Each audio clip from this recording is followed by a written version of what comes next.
পটুয়াখালী এক নির্বাচনী আসনের আজকের এই হাত পাখা পথসভার সম্মানিত সভাপতি হযরত উলামায়ে কেরাম, সর্বস্তরের গণমানুষ, মুক্তিকামী জনতা, ভোট একটি আমানত। এটা ছোট আমানত না। ভোট এমন দামি, প্রধানমন্ত্রীর ভোটের যে একজন কৃষকের ভোটের একই দাম, একজন শিক্ষিত ব্যক্তির ভোটের যেই দাম একজন অশিক্ষিত ব্যক্তির ভোটেরও একই দাম। অতএব এই ভোট, আপনার ভোট আপনি যখন প্রদান করবেন, এটা যাতে 500-1000 টাকার নোটে বিক্রি হয়ে না যায়। নীতি বিক্রি করতে পারে না, গরু ছাগল বিক্রি হতে পারে। আমাদের দায়িত্ব ভোটের মাধ্যমে একজন ন্যায় নিষ্ঠাবান আদর্শবাদী মানুষকে নির্বাচিত করা। আমাদের দায়িত্ব ভোট দেওয়া, নির্বাচিত করে দেওয়ার মালিককে। আমাদের দায়িত্বটা আমরা পালন করব। আমাদের দায়িত্ব পালন করার সাথে সাথেই আমরা জিতে যাব। অর্থাৎ ইসলামের পক্ষে ভোট দিলে দেওয়ার সাথে সাথে আপনি জিতে গেছেন। ইসলামের পক্ষের ভোট কখনো পচার সুযোগ নাই। একটা কথা আছে, বা আমাদের বিরোধী যারা এটা রিউমার ছড়ায় আমাদের ব্যাপারে, যে আমরা ভোটের মাধ্যমে বেহেশতের টিকিট বিক্রি করি। পটুয়াখালী থেকেও বিভিন্ন ভিডিও আমরা এগুলো দেখেছি। সাধারণ একজন মানুষ যে বাকপটু না, মানে কথা চালু বলতে পারে না, একজন একদম সরল গ্রামের মানুষ, তার সামনে গিয়ে একটা ক্যামেরা ধরলো যে আপনি বলেন তো একটা ভোট দিয়ে কি জান্নাত পাওয়া যাবে, বেহেশত? তার নামাজ রোজা লাগে না। ওই সাধারণ মানুষটা তখন কোনো সদুত্তর দিতে পারে না, পেছাইয়া গোছাইয়া কিছু কথা বলে। এটা তারা কাটছাট করে আবার প্রচার করে আমাদের বিরুদ্ধে। আমি এই কথাটা আপনাদেরকে ক্লিয়ার করি।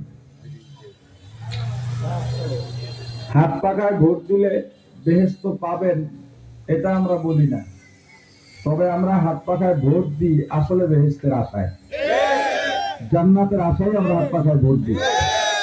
আমরা নামাজ পড়ি কোন আশায়? রোজা রাখি কোন আশায়? আমরা বলি যে নামাজ পড়লে জান্নাত, এর মানে কি রোজা বাদ, যাকাত বাদ, দান সদকা বাদ, ভালো আচরণ বাদ? ভোট দিলে আমরা জান্নাত পেতে পারি এই যে আশা আমরা করি, তার মানে কি নামাজ রোজা বাদ? আমরা ভোটকে জান্নাতের উসিলা মনে করতে পারি যদি ভোট ইসলামের পক্ষে দেওয়া হয়। আমাদের রাজনীতি শুরু হয়েছে ইবাদতের রাজনীতি দিয়ে, ইবাদতের স্লোগান দিয়ে। আমরা রাজনীতি করি দায়িত্ব হিসাবে, ইবাদত হিসাবে। আমাদের প্রত্যেকটা পদক্ষেপ আমরা ইবাদত হিসেবে আগাই। ইবাদত, ইখলাস, তাকওয়ার বাইরে আমাদের কোনো পদক্ষেপ নাই। যেদিন ইখলাসের বাইরে, তাকওয়ার বাইরে, ইবাদতের বাইরে আমাদের পদক্ষেপ যাবে, তার আগে যেন আল্লাহ আমাদের মৃত্যু দান করেন। আমরা রাষ্ট্রীয়ভাবে ইসলাম কায়েম করতে চাই কেন? এখানে বেশিরভাগ মুসলমান। ইসলাম প্রত্যেক নাগরিককে নিরাপত্তা দান করে। পৃথিবীর ইতিহাসে ইসলাম ক্ষমতায় ছিল, আর সাধারণ কোন একজন ক্ষুদ্র থেকে ক্ষুদ্রতম নাগরিক বেইনসাফের শিকার হয়েছে, অন্যায়ের শিকার হয়েছে, অন্যায় বিচারের শিকার হয়েছে, এমন কোন রেকর্ড ইসলামী রাষ্ট্রে নাই। এবং শুধু মুসলমান না, অমুসলিমও ইসলামের কাছে নিরাপদ। ইসলামের কাছে ধর্ম, বর্ণ, জাতি, গোত্র, সব শ্রেণী পেশার মানুষ ইসলামের কাছে নিরাপদ। এখানে যারা আছে, আমাদের মাইকের আওয়াজ, দোকানদার, পথচারী, আপনারা উপস্থিত যারা আছেন, আপনারাও এটা মানেন যে শান্তি ইসলামে। কিন্তু কোন ভূতে আপনাদের পাইলো এটা আমি বুঝি না। ইসলামের শান্তি বলার পরেও আপনি ইসলামের পক্ষে ভোট দিচ্ছেন না। আপনি জানেন আপনার প্রার্থী কতটা ভালো, আপনি জানেন আপনার দল কতটা ভালো, কারণ আপনি তার সাথে চলেন। জানার পরেও ইসলামের বাইরে গিয়া আলেমদের বিরুদ্ধে আপনি অবস্থান করতেছেন। কারণ হাত পাখার পক্ষে বাংলাদেশের শীর্ষস্থানীয় ওলামায়ে কেরাম, বুজুর্গানে দ্বীন স্পষ্টভাবে আমাদের পক্ষে আছেন। হেফাজত আমির আল্লামা মুহিবুল্লাহ বাবু নগরী, পীর সাহেব চরমনাইকে শুভেচ্ছা ধন্যবাদ জানিয়েছে, এগুলো আপনারা দেখছেন কিনা মিডিয়ায়, খবর দেখছেন কিনা? বাংলাদেশের বর্তমানে আরেকজন উপমহাদেশের বলতে গেলে একজন শীর্ষ মুরব্বী, বাংলাদেশ কওমি মাদ্রাসা শিক্ষা বোর্ডের সভাপতি, মজলিসে দাওয়াতুল হকের আমির মুফতি সুন্নাহ আল্লামা মাহমুদুল হাসান সাহেবের যাত্রাবাড়ি, তিনি আমাদেরকে সমর্থন দিয়েছেন। এটা আপনারা দেখছেন কিনা? পীর সাহেব মধুপুর একজন রাজপথের লড়াকু সৈনিক, জানেন তিনি নিজেও রাজপথে রক্তাক্ত হয়েছিলেন, তিনিও যে আমাদেরকে ধন্যবাদ জানিয়েছেন আপনারা জানেন কিনা? বাইতুল মুকাররমের খতিব আল্লামা মুফতি দেলোয়ার হোসেন সাহেব হুজুর। আচ্ছা, এর বাইরে বড় আলেম কারা আছে বলেন? আলেম আছে অনেক, হাটাজারি বলেন, মেখল বলেন। আজকে দেখলাম আপনার মেখলের মুফতি ইসমাইল খান সাহেব, তিনিও আমাদেরকে সমর্থন জানিয়েছেন। ইসলামের পক্ষে যদি ভোটই দিতে চান তাহলে ভোটটা হাত পাখায় দিতে হবে। হাটাজারি মাদ্রাসার পরীক্ষা শেষে বন্ধ হলো, ওস্তাদ ছাত্রদেরকে বাড়ি যাওয়ার আগে তালিম দিলেন, হাজার হাজার ছাত্র বললেন যারা এলাকায় যাবা, যার বাড়ি যে ভোটার হইছে তার এলাকায় হাত পাখায় ভোটটা দেবা। তাহলে আলেমদের মার্কা কোনটা বলেন? আলেমদের মার্কা কোনটা? ইমানদারের মার্কা কোনটা? মুফতিকামীর মার্কা কোনটা? ব্যবসায়ীর মার্কা কোনটা? এমনকি হিন্দু ভাইদের মার্কা কোনটা? মা বোনের মার্কা কোনটা? সমাজজীবীর মার্কা কোনটা? হাত পাখা ছাড়া বর্তমানে এমন কোন বন্দোবস্ত নাই যে আপনাকে ইনসাফ দিতে পারে। কেউ ভারতের দাবিদারি নিয়ে আসছে, এখানে কেউ আমেরিকার দাবিদারি নিয়ে আসছে, তারা তাদের ছক, তাদের আঁকা ছকে, আমেরিকার ছকে, ভারতের ছকে এই দেশকে তাদের কাছে বিক্রি করার মিশন নিয়ে এসেছে। বিশ্বাস চরমরা এসেছেন এদেশের শ্রমিকজীবী মানুষকে, এদেশের মুক্তিকামী মানুষকে ইনসাফের রাজ্য, ইনসাফের রাষ্ট্র উপহার দিতে। সারা দেশে হাত পাখার জোয়ার তৈরি হয়েছে, আপনারা কল্পনাও করতে পারবেন না। বলে গেলাম, মিলায়া নিয়েন যে হাত পাখায় এবার কত ভোট করতে পারে ইনশাআল্লাহ। কারণ ইসলামের একটা বাক্স দরকার ছিল, এই এভারেজে গিয়া ইসলামের বাক্স আর থাকে না। ঈশ্বর চরমনায় ক্ষমতার কাছাকাছি গিয়া আবার ফিরে এলেন। ঈশ্বর চরমনায় রহমতুল্লাহ আলাইহি বলেছিলেন, আমরা সিট চাই না, আমরা ইসলাম চাই। আমরা ক্ষমতা চাই না, আমরা ইসলাম চাই। ক্ষমতা আমরা চাই, সেটা শরিয়া বাদ দিয়া না। শরিয়ার সাথে যদি আমরা ক্ষমতা পাই, আমরা এই জাতিকে দেখিয়ে দেব আসলে ক্ষমতা কি জিনিস। ক্ষমতা পাইনি সেটা ব্যবহার করে গরিবকে অত্যাচার করার নাম ক্ষমতা নয়, মানুষের ধন সম্পদ লুণ্ঠন করার নাম ক্ষমতা নয়, ব্যবসায়ীদেরকে জিম্মি করার নাম ক্ষমতা নয়। ক্ষমতা কি জিনিস হযরত ওমরের দিকে তাকাতে হবে। ক্ষমতা যার মাথায় আসবে সে নুয়ে পড়বে, তার কাছে সাধারণ মানুষ না শুধু প্রাণী পর্যন্ত নিরাপদ থাকবে। আমরা ক্ষমতা চাই, শরিয়া ছাড়া নয়। আমরা ক্ষমতা চাই শরিয়া সহ।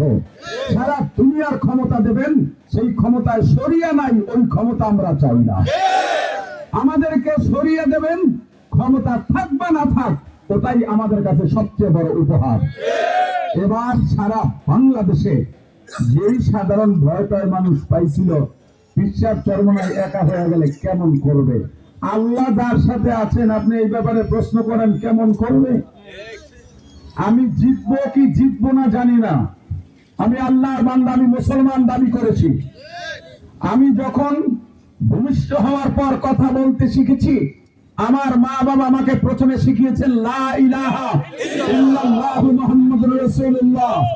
আমার যখন মৃত্যু হবে, জানাজার মাধ্যমে আমার মৃত্যু হবে, আমাকে যখন কবরে রাখা হবে, তখন আমাকে আমার ধর্মের উপরে কবরে রাখা হবে। আমি মুসলমান দাবি করি, আমি ঈদগাহে যাই, আমি জুমায় যাই, আমি 5 ওয়াক্ত নামাজে যাই, আমি বিভিন্ন আমাদের অনুষ্ঠান, এমনকি বিবাহের অনুষ্ঠানে গেলেও আমি একটা পাঞ্জাবি টুপি মাথায় দিয়ে যাই। আমার সন্তানকে ইসলাম মানুষ, সেটা আমি মনে প্রাণে লালন করি। আমি মুসলমান হওয়ার পরে কোন কারণে, কোন লোভে একজন ব্যক্তির আদর্শ নিয়ে মুসলমান স্লোগান দিতে পারে, ব্যক্তির পিছনে মুসলমান দৌড়াতে পারে? হ্যাঁ, ব্যক্তির পিছনে তখন দৌড়াবো যেই ব্যক্তি আমাকে আমাকে দ্বীনের পথে পরিচালিত করবে, আমার রাসূলের আদর্শে আমাকে পদাঙ্ক অনুসরণ করতে বলবে। আমি আপনাদেরকে বলি, আল্লাহর কোরআনের ঘোষণা, আপনি যেই দলই করেন, কোরআনের কথায় কোনো সন্দেহ রাখেন? বলেন, রাখেন? আল্লাহ বলেছেন, দুনিয়ায় যেই নেতার পিছনে ঘুরবা, কিয়ামতের ময়দানে ওই নেতার সাথে সাথে যাইবা।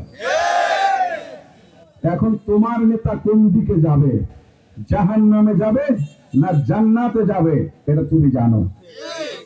এখন আপনি বলবেন জান্নাতে কে যাবে আর জাহান্নামে কে যাবে, এটা তো কেউ বলতে পারে না। এই কথাটা অর্ধেক সত্য, অর্ধেক সত্য না। কারণ জান্নাতে কে যাবে এটা আসলে বলা যাবে না।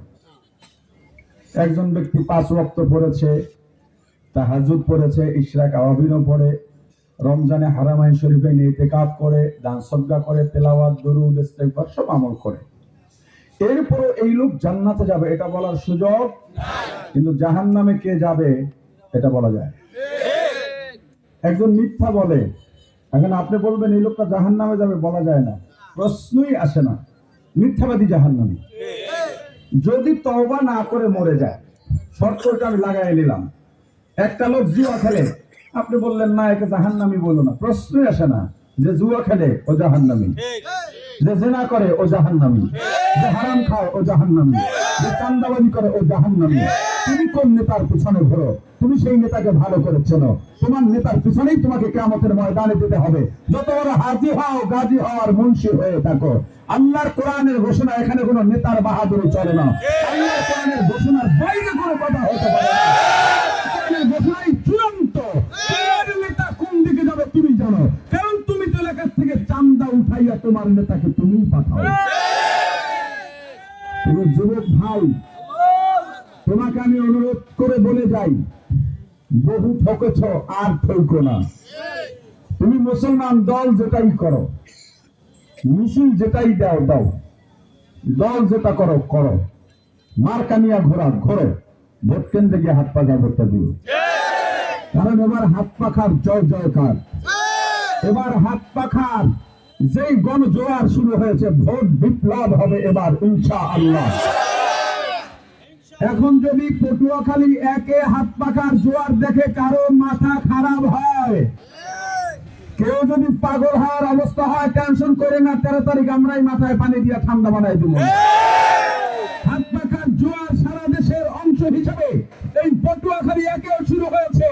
পটুয়াখালী একের জনগণ হাত পাখায় ভোট দিয়ে এই আসন পিছাপ চরমাইক উপহার দিতে রাজি আছেন কিনা?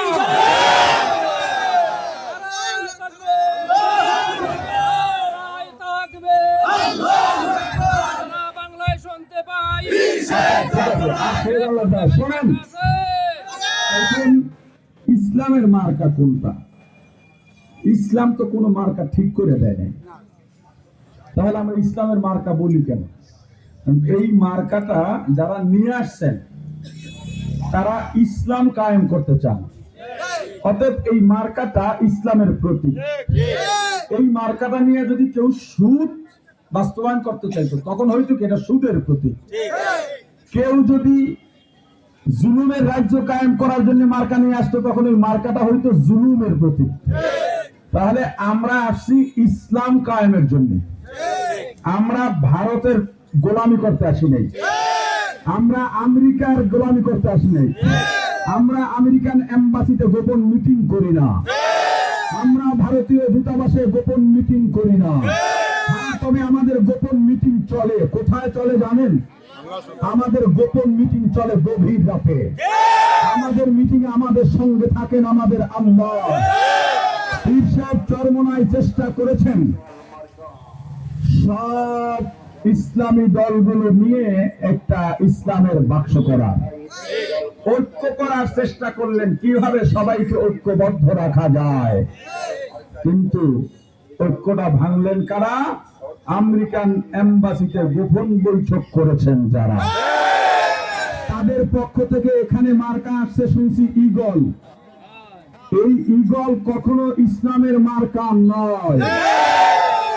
এই ঈগল আমেরিকান এম্বাসির প্রেসক্রিপশনের মার্কা।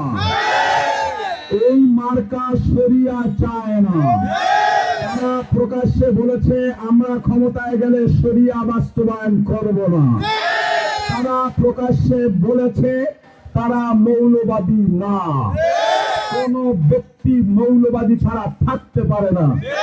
মৌলবাদী মানে যে ব্যবসা করে উনি একজন ব্যবসায়ী মৌলবাদী, মানে ব্যবসার মূল নীতি নিয়ে উনি চলে।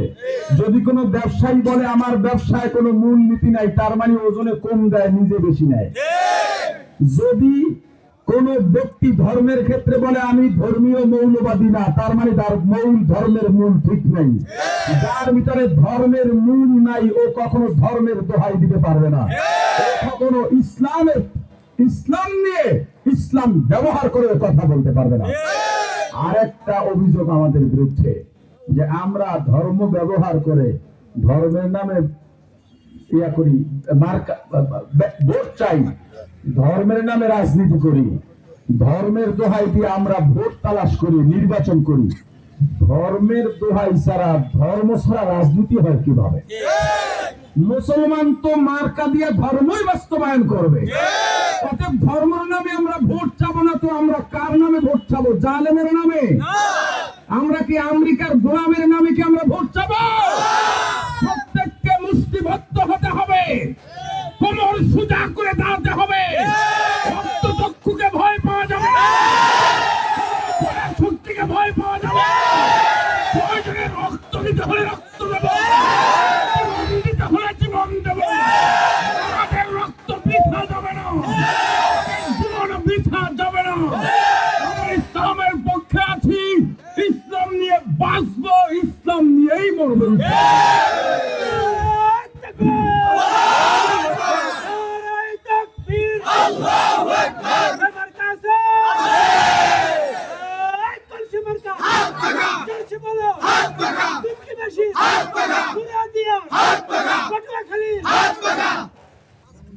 বিএনপির ভাই যারা আছেন, বিএনপির রাজনীতি করেন, একটা টান তো আছে বিএনপির প্রতি, আছে, থাকুক। ওটা জিয়াউর রহমানের মায়া কি ইসলামের চেয়ে বেশি থাকবে মুসলমানের মাঝে? জোরে বলেন। আমরা আগেই বলেছি আমাদের আমিরের বক্তব্য, আমি যদি ইসলামের পথ থেকে এক কদম ছুটে যাই, বিচ্যুত হই, তোমরা আমাকে আর আমির মেনো না। অতএব আমরা বিশ্বাস চরমনাইকে ভালোবাসি ইসলামের স্বার্থে, তবে ইসলাম থেকে বেশি না। তাহলে আপনি মুসলমান, আপনার কাছে কি জিয়াউর রহমান, তারেক রহমানের মায়া ইসলাম থেকে বেশি হয়ে গেল? আপনার কাছে কোন দলপ্রধানের মায়া বেশি হয়ে গেল? ঠিক আছে, দল করেন, ধানের শীষ নিয়ে মিছিল করে করে গলা ভাইয়া বলান, ধানের শীষ মার্কা নিয়ে সারা এলাকায় ঘোরেন, কিন্তু ভোটটা হাত পাখায় দিয়ে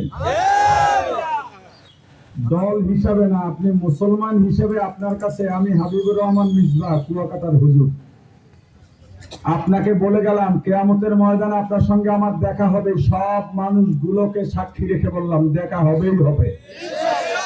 বলে কিয়ামতে কেউ কাউকে চিনবে না, কথা কিন্তু এটা সঠিক না। সবাই সবাইকে চিনবে, চিনবে দেখেই একটার একটাই দেখলে ভাগবে। ইয়াউমা ইয়াফিরুল মারউ মিন আখিহি ওয়া উম্মিহি ওয়া আবিহি ওয়া সাহিবাতিহি ওয়া বানিহি। শুধু আপনি কেন, আমি আমার মাকে দেখলে পালাবো। কেন পালাবো? না চিনলে? চেনার পরেই তো পালাবো। বাবা আমাকে দেখলে পালাবে, কেন না জানি নেক চাইয়া পালায়। অতএব কিয়ামতের ময়দানে বিশ্বাস করেন, আমি বেশি যোগ্য না হইলেও আলেম তো হইছি, আপনার সঙ্গে আমার দেখা হবে। কিয়ামতের ময়দানে পিছনে পিছনে দৌড়াবেন যে হুজুর আপনি দুমকি গেছিলেন, আমারে জোর করে কেন অদাটা করাইলেন না ভোট দেওয়ার জন্য? আমি তো একটা ভোটের কারণে আজকে জাহান্নামে যাইতেছি। তো আবার লাগবে, বলবেন আবার ভোট দিলে জাহান্নামে যায় কেমনে? একটা ভোট একজন মানুষকে আসলেই জান্নাতে নিতে পারে, আবার জাহান্নামেও নিতে পারে। জাহান্নামে কেমনে না, এটা শোনা দরকার না? কিয়ামতের ময়দানে আল্লাহ ডাক দিবেন আপনাকে, আপনি তো একজন বিশাল হাজী সাহেব, 23 হাত পাগড়ি, 10 হাত লাঠি। হাজী সাহেব একটু ভাবটাপ নিয়ে যাইবে, কথার কথা। কারণ কিয়ামতে 10 জন ব্যক্তিকে আল্লাহ বিনা হিসেবে জান্নাত দেবেন, তার মধ্যে একজন হাজী সাহেব আছে। যে বাইতুল্লাহ জিয়ারত করেছে, আল্লাহ হাজিকে ডেকে বলবেন তোমার পথ এদিকে, মানে জাহান্নামে। হাজি তো অবাক, আল্লাহ জাহান্নামে কেমনে যাব? আল্লাহ বলেন গুনাহ। কিসের গুনাহ? ওই যে দেখ চাঁদাবাজির পাহাড়, ওই দেখ চুরির পাহাড়, ওই দেখ ডাকাতির গুনার পাহাড়, ওদিকে দেখ হারামের গুনার পাহাড়। হাজি তো অবাক, আল্লাহ নামাজ বাদ দি নাই, তাহাজ্জুদ বাদ দি নাই, জিকির বাদ দি নাই, দরুদ ইস্তেগফার পড়তে পড়তে মুখে ভেড়া তুলে ফেলছি।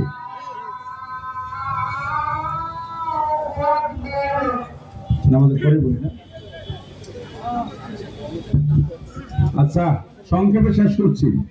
যে কথা বলতেছিলাম, হাজি তো বলবে আল্লাহ দান সদকা এত করা করছি, আপনি জানেন কোরবানি একটা ওয়াজিব ছিল, 10টা দিছি এলাকার গরিবদেরকে হাসি ফুটাবার জন্য, আপনি তো দিয়েছেন সম্পদ, চাঁদাবাজি চুরি তো প্রশ্নই ওঠে না। আল্লাহ বলবেন ভোট দিছিলা কারে? তুমি ভোট দেওয়া মানে সমর্থন দিয়েছ, সুপারিশ করেছ। তোমার ভোট না পাইলে তোমার প্রার্থী নির্বাচিত হতে পারতো না।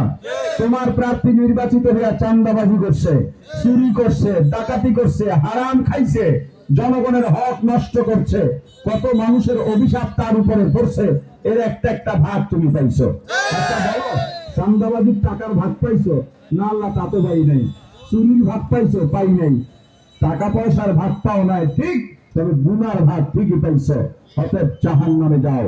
আর ভোট কেন্দ্রে গেলে যে গোপন কক্ষ, এখানে কেউ দেখে না, কে দেখে? হযরত ইব্রাহিম আলাইহিস সালামের সেই নমরুদের দেওয়া আগুনে পেশাব করে দিয়েছিল ব্যাঙ। নমরুদ অট্টহাসি হেসে যে তাচ্ছিল্য ভরে, ব্যাঙ তোর প্রসাবে আর কি হবে তুই জানিস? এই আগুনের পাওয়ার কত? 2 মাইল উপর থেকে পাখি উড়ে গেলে পাখা পুড়ে পড়ে যায়, জমিনে পড়ে পাখি মরে যায়। ব্যাঙ বলে আমিও জানি আমার প্রসাবের আগুন নিভবে না, কিন্তু আল্লাহ দেখুক আমি কার পক্ষে আছি। ভোট কেন্দ্রে গেলে ওখানে গোপন কক্ষে কেউ থাকে না, কে থাকেন? ওই জায়গায় গিয়ে আল্লাহর নামে হাত পাখে একটা ভোট দিয়ে বলবেন আল্লাহ আমার সাধ্য ছিল আপনার পক্ষে রায় দেওয়া, ইসলামের জন্য রায় দেওয়া। পিছার চরমনায় ক্ষমতা চাইলেই পাইতেন, 50-60টা আসন হয়তো পেয়ে যেতেন, কিন্তু এত ক্ষমতার কাছাকাছি গিয়েও শুধুমাত্র আপনার রেজা মন্দির জন্য ইসলামের আলাদা বাক্স করেছেন। আমার প্রার্থী জিতবে কি জিতবে না, আমি জেতার সুযোগ পেয়েছি, আমি ইসলামের জন্য একটা সিল মারলাম। আল্লাহ কিয়ামতের ময়দানে আমাকে জান্নাতের উসিলা হিসেবে এই সিল কবুল করবে। অতএব আমরা বেহেশতের টিকিট বিক্রি করি না, তবে আমরা নির্বাচন করি, আমরা রাজনীতি করি জান্নাত পাওয়ার আশায়। আপনার হাত পাখায় ভোট দিয়ে যদি আবুল হাসান বোখারীর মতো একজন নিষ্কলঙ্ক মানুষ, নির্ভেজাল মানুষ, একদম মুত্তাকি দিনদার মানুষ, সারা দেশের মানুষ তাকে চেনে, আপনাদের জন্য সারা দেশে ঘুরে ঘুরে তিনি দোয়া চাইতে পারবেন, এমন একজন মানুষকে ভোট দিলে আপনাদের কি মনে হয়? এই যে চেহারাটা দেখেন তো, একই মানুষকে ঠকানোর মতো ব্যক্তি, একই চুরি করার ব্যক্তি, হারাম খাওয়ার ব্যক্তি। বরং এখন যেমন আমাদের বিধবা মা বোনেরা ছোট সন্তানদের কোলে নিয়ে একটা কাঠ পাওয়ার আশায় ঘরে ঘরে ঘুরে সুপারিশে যায়, তবুও পায় না, বরং সুপারিশ নিতে গিয়া কোথাও কোথাও র্যাবের শিকার হয়। কোন নিরাপত্তা নাই। হাত পাখার প্রার্থীকে আপনারা যদি এমপি বানান, ভোট দিয়ে নির্বাচিত করেন, মা বোনেরা নিরাপত্তা, মা বোনদের নিরাপত্তা, শিশুদের নিরাপত্তা, বৃদ্ধের নিরাপত্তা, যার যে ভাতা সরকারি ভাবে আছে, ইসলামিক ওয়েতে যার যত ভাতা আছে প্রত্যেক পাবে তো পাবেই। সমাজে সুখ শান্তি বিরাজ করবে, সন্ত্রাস দুর্নীতি মুক্ত পটুয়াখালী এক হবে ইনশাআল্লাহ। আল্লাহ আমাদের সবাইকে দ্বীনের জন্য কবুল করেন। আবার সবার কাছে সর্বশেষ হাত পাখা মার্কায় আল্লাহর ওয়াস্তে একটা ভোট চেয়ে শেষ করছি, অনুরোধ করে গেলাম এবারের ভোটটা হাত পাখায় দিয়েন। নতুন ভোটার যারা আছে, জীবনের প্রথম ভোটটা দেবা, প্রথম ভোটটা দিয়া কলঙ্কের অংশীদার হয়ে না। প্রিয় ছোট ভাই আমার সমবয়সী ভাই অনেকে দিতে পারে না, আমিও পারি না এখন পর্যন্ত, কারণ আমি সুযোগটাই পাইনি। তো যারা প্রথম ভোট দেবে এবার, আমার বন্ধু, আমার ছোট ভাই যুবক, প্রথম ভোটটা আল্লাহর ওয়াস্তে অনুরোধ করে গেলাম হাত পাখায় দেবা। মা বোনদের কাছে আমার সালাম পৌঁছাইবা, প্রার্থীর সালাম পৌঁছাইবা, বিশ্বাস চরমনার সালাম, আবুল হাসান বোখারীর সালাম, কুয়াকাটা হুজুরের সালাম পৌঁছে হাত পাখা মার্কা একটা ভোট আপনারা দেবেন। রাজি আছেন সবাই? আল্লাহ কবুল করেন। আসসালামু আলাইকুম।